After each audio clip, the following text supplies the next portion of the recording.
History often hinges on a single clash of armies, a single choice made in the chaos of battle. And nowhere is this more true than in the year 1066, when William, Duke of Normandy, set his sights on the English throne at the Battle of Hastings. His victory became one of the most decisive turning points in European history. But what if fate had rolled differently? What if William had fallen?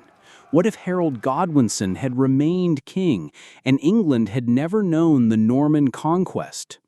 To understand the weight of this moment, we need to step back and look at the island of Britain in the 11th century. England was still young, fragile, and contested. It had only recently unified from a patchwork of rival kingdoms carved out by Saxons, Danes, and other warriors from across the seas. The land was fertile, but the throne was never secure. Invasions had shaped the people. Romans had left their roads and villas. Saxons had built their halls. Vikings had left their scars and their names. Yet by 1066, the Anglo-Saxon world felt something close to stability. King Edward the Confessor had ruled for over 2 decades, a pious man, remembered for his gentleness, but less remembered for his failure to leave behind a strong heir. When he died in January 1066, the kingdom was thrust into uncertainty. A council of nobles, known as the Witan, assembled and chose Harold Godwinson to take the crown. Harold was brave, seasoned in battle, and from a powerful family. Yet even as he was crowned, rivals across the sea began sharpening their swords. Harald Hardrada, the feared king of Norway, claimed the throne as his own through bloodlines and ambition. He gathered ships and men ready to storm the coast. Meanwhile, in Normandy, Duke William prepared his own gamble. He argued that Edward had promised him the crown and that Harold had sworn loyalty to him. Whether these claims were true little, for William had built an army of knights, archers, and infantry unlike anything the Saxons had seen before. England now stood between 3 wolves circling the same prize. Harold Godwinson, however, was no coward. He knew he had to strike fast. When Harald Hardrada landed in the north, Harold marched his exhausted men more than 100 miles in just 4 days to meet him at Stamford Bridge. The clash was brutal, yet Harold prevailed. The Norwegian king and his allies were cut down, their fleet shattered. The great Viking dream of ruling England died on that field. But triumph carried a price. Harold's army was drained, wounded, and far from rest. Within days, news reached him that William had landed on the southern coast of England with thousands of troops and heavy cavalry. He could not delay. The fate of the kingdom demanded another march, this time south toward Hastings. On October 14, 1066, the armies met. The Saxons stood firm behind a shield wall, a living fortress of spears and axes. William hurled his cavalry against it again and again, yet the line held. As hours stretched into dusk, it seemed the Normans might break. Then fate delivered its cruel blow. An arrow pierced Harold's eye. His men wavered, the shield wall collapsed, and the Saxons scattered. William seized victory and became William the Conqueror. That is our history. But imagine the other path. Imagine if Harold had not been struck, if the Saxons had held their ground until the Norman knights fled, if William had fallen in the mud beneath the hoofs of battle instead of rising to glory. Then the course of centuries would have turned in an entirely different direction. Without William, there would be no wave of Norman lords seizing Saxon estates, no castles dotting the countryside, no French tongue dominating courts and law for 300 years. English culture would have grown on its own roots, its Germanic speech unsoftened by French inflections, its politics still bound to the traditions of the Witan Council. England would not become a piece of France transplanted across the Channel, but something distinct, something more northern, more tied to the world of the Saxons and the Danes. Think of what was at stake in that one day at Hastings. Not only the fate of a king, but the language we speak, the laws we follow, and the identity of a nation. Had the arrow flown wide, had Harold stood unbroken, the story of England would have been entirely different. And so our journey begins, exploring what an alternate England might have looked like if the shield wall had held and William of Normandy had never become conqueror. What kind of kingdom might rise in place of the one we know? What battles might be avoided? What cultures preserved? And what legacies rewritten? Picture the scene. Harold Godwinson still stands upon the field of Hastings, battered but unbroken. The Saxon shield wall has not shattered. William of Normandy lies among the fallen, his knights fleeing toward the coast, their invasion dissolved in defeat. England has turned back the tide once more, and now the island faces a future free from Norman chains. With victory, Harold secures his legitimacy. None can doubt the favor of fate after vanquishing two legendary foes in the span of weeks. Harold Hardrada, the Thunder of the North, and William the Bold, Duke of Normandy, both slain by his command. The Saxon king is no longer merely chosen by the Witan, he is proven by sword and shield. His name becomes Harold Ironside, echoing the great warrior kings of the past. In this alternate realm, Harold wastes no time. He knows that England is fragile and must be bound together quickly. He summons his earls and bishops to London, urging them to put aside rivalries and swear loyalty to the crown. The great houses of Mercia and Northumbria agree, for now, for they have seen what happens to those who defy him. The Welsh are pushed back with ruthless campaigns. The Scottish kings are warned not to raid the border. Harold moves with a clarity that Edward the Confessor never had.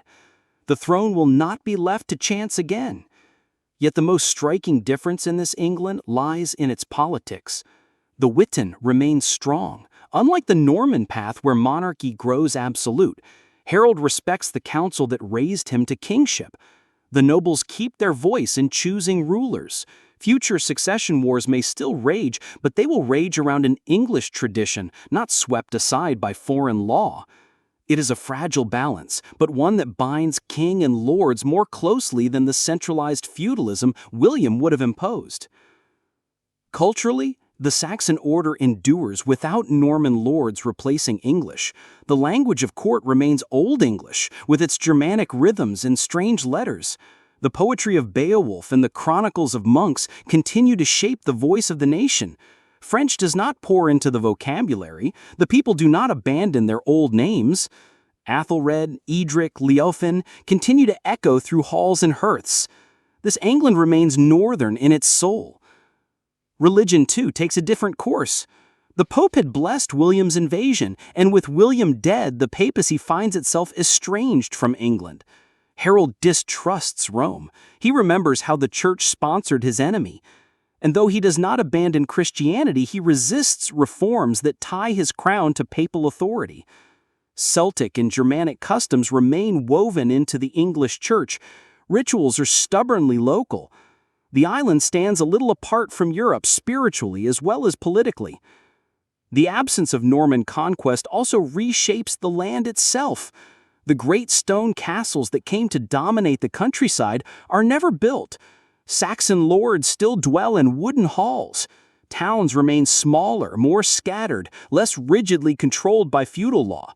While this slows some forms of progress, it also preserves freedoms. Peasants hold more rights than their Norman-bound cousins. Women keep the ability to inherit property, something the Normans stripped away. Society feels different, less like a chain of vassals, more like a patchwork of freemen bound by oaths. Yet Harold is not content to simply defend his island. The victory at Hastings has filled him with ambition. He turns his eyes to the north, across the sea. Harold has blood ties to Danish royalty through the house of Canute. The memory of the North Sea Empire lingers in his lineage, and he dreams of restoring it with England at its heart. Launching campaigns against Denmark becomes his great project. With fleets built in Saxon shipyards, he sails across stormy waters to press his claim. Imagine English longships once more appearing on Scandinavian shores, not as prey but as predators. Harold strikes at weak Danish kings, more interested in squabbles and priestly disputes than in war. In time, he seizes Danish towns, installing Saxon governors in a twist of irony. The very people who once raided England find themselves raided by England. Harold becomes king not only of the English but of the Danes, reviving a northern empire that binds the Isles and Scandinavia together. The ripple effects spread across Europe. Without Norman rule, England does not meddle constantly in French politics. No 100 Years' War, no endless conflict between Paris and London. Instead, England looks northward, not southward, forging bonds with Norway, Denmark, and perhaps even Sweden. The identity of the realm grows more Germanic, more Scandinavian, more distinct from Latin Europe. Language, religion, architecture, even law all take a different course because one arrow never found its mark, because Harold stood where William fell. The England of this alternate path becomes a northern kingdom, proud and separate, more connected to the North Sea than to the continent. And yet, with every victory comes new challenges. Would Harold's heirs hold the throne as firmly as he did? Would the Witan preserve its power or descend into rivalries? Would the Pope tolerate a defiant island church or call for crusades to bring it to heel? These questions loom on the horizon as our story continues. The victory at Hastings did not simply save a king, it saved an entire way of life for the generations that followed. Harold Ironside's triumph, the Anglo-Saxon character of England remained unbroken. Instead of being reshaped by Norman hands, the kingdom grew from its own roots, stretching outward into a new and unexpected future. In the decades after Hastings, Harold's heirs consolidated the throne.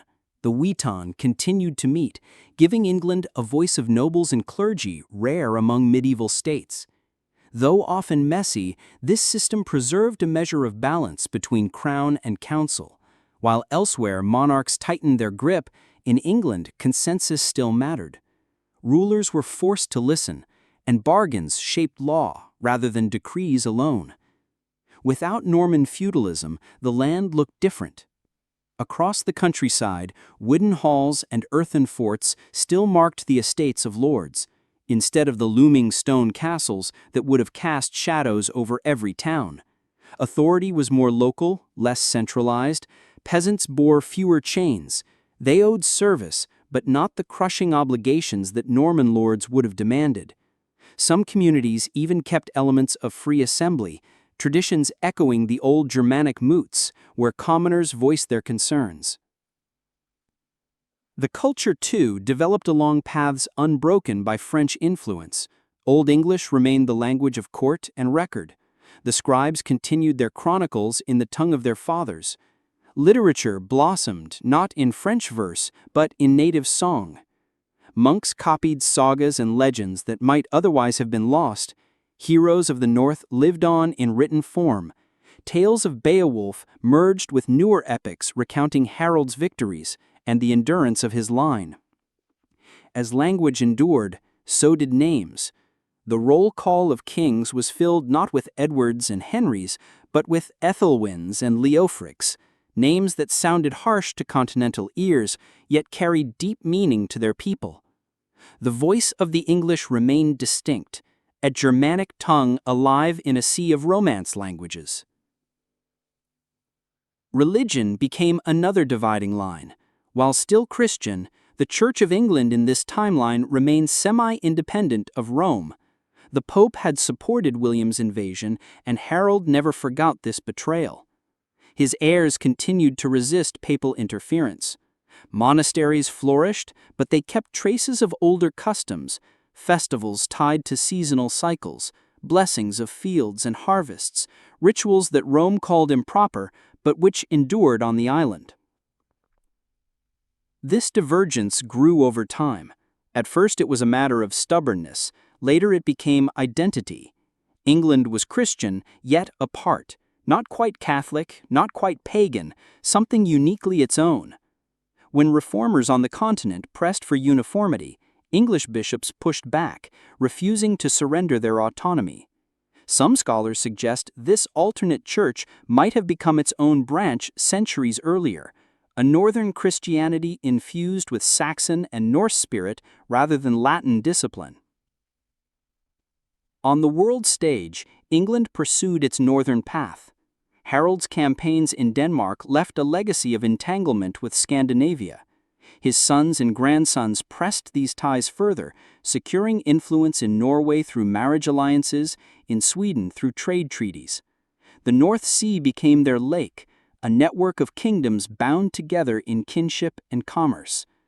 This North Sea empire never matched the grandeur of Rome or Byzantium, but it gave England a sphere of influence unique to its place in history.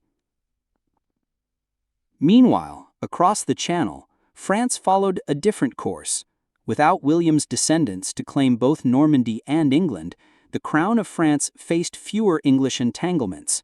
The endless quarrels that would have shaped centuries of conflict did not arise. French kings consolidated power earlier, uniting their realm without constant interference from across the sea. Western Europe evolved with less friction between Paris and London and more rivalry among its continental lords. The absence of Norman conquest also reshaped the very identity of chivalry in Europe. Knights and castles became symbols of the continent, but in England, warfare remained closer to its Saxon roots. Shield walls, cavalry raised in moderation, tactics modeled more on northern traditions than on continental ones. Even when stone fortifications finally arrived, they carried a different character, less imposing, fewer towering keeps, more functional halls, fortified for defense rather than domination. Perhaps the greatest legacy of this Saxon century lies in its literature. Had Norman scribes ruled the land, English would have been blended and softened by French words, but in this alternate age, the language remained pure. Chroniclers wrote in Old English that gradually shifted, not toward French, but alongside its cousins, Frisian, Dutch, and Danish. The English tongue of this world became a truly northern speech, rough, powerful, direct, without the Latin seasoning that colored our own history. Imagine then the works that might have emerged from this England, an Arthur who was not polished into a knight of courtly love, but who remained a warrior of the misty West, fighting Saxons and giants. Sagas of kings written with the weight of northern myth, not softened by romance. Perhaps a literature closer to Beowulf than to Chaucer or Shakespeare, yet no less rich, no less enduring. This century of Saxon strength gave England a new character, independent from both Rome and Paris, its power tied to the sea, its soul tied to the north, an island kingdom standing apart, yet bound to the fate of Europe in its own distinct way. But history is never still. The question is not only what Harold built, but how his descendants would hold it. As generations passed, could this Saxon England remain united, or would rival earls tear it apart? Would the papacy tolerate a church that slipped further from its grasp, or would Rome call for holy war to bring the island back to heel? These are the storms that gather on the horizon as our tale continues. Centuries pass, and the echoes of Hastings still shape the fate of Europe. In our world, William's victory created a Norman England tied to France, bound to continental politics, drawn into the 100 Years' War, and reshaped by feudal law. But in this alternate story, Harold's triumph carved a very different path. The legacy of a Saxon victory reverberates through language, faith, war, and empire, changing not only England, but the wider world.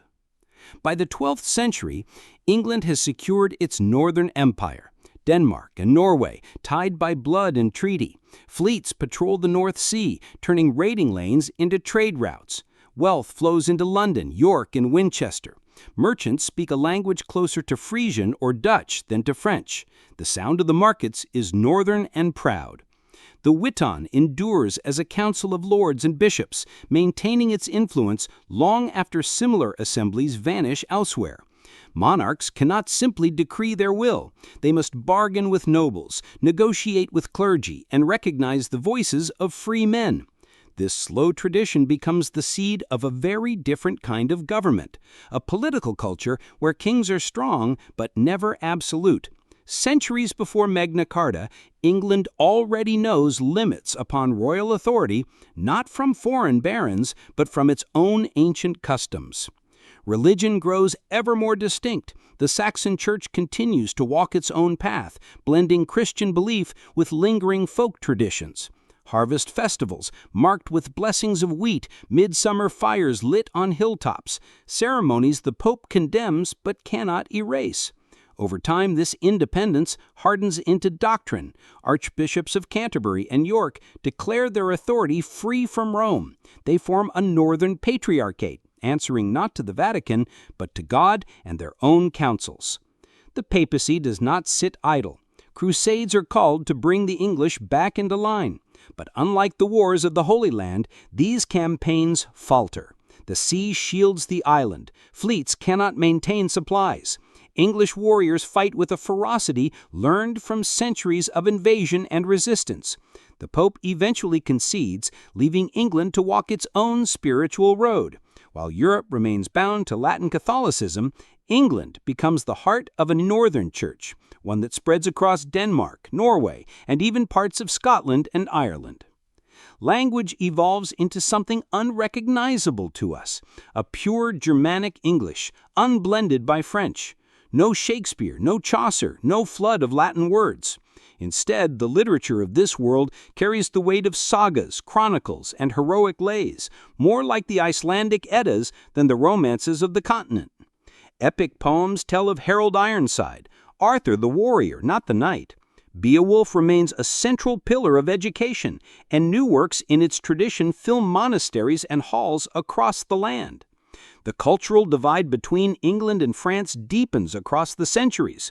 Without Norman ties, the two realms rarely fight long wars. Their languages remain separate, their politics unentangled. France consolidates under strong kings unbothered by English claims. The 100 Years' War never occurs. Joan of Arc never rises. Calais never becomes English soil. Instead, continental wars focus inward among rival duchies and crowns, while England expands north and west. By the 14th century, England's gaze turns outward, across the sea. Long before Columbus, the Saxon fleets are prepared for exploration. Their northern traditions of seafaring lead them west to Iceland, Greenland, and beyond.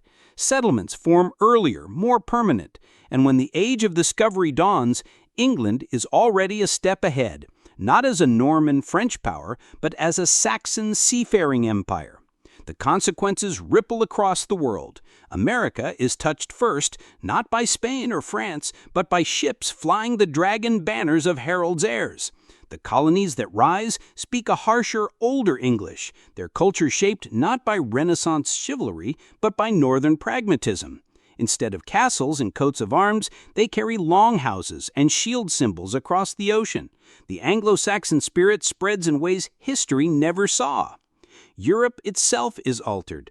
Without the constant wars between England and France, other rivalries dominate the stage. The Holy Roman Empire exerts greater influence. The Italian city-states flourish longer. Spain rises later, perhaps without the same urgency to seek overseas wealth, for the balance of power is different. Without England meddling in France, continental politics flow in new, unpredictable streams.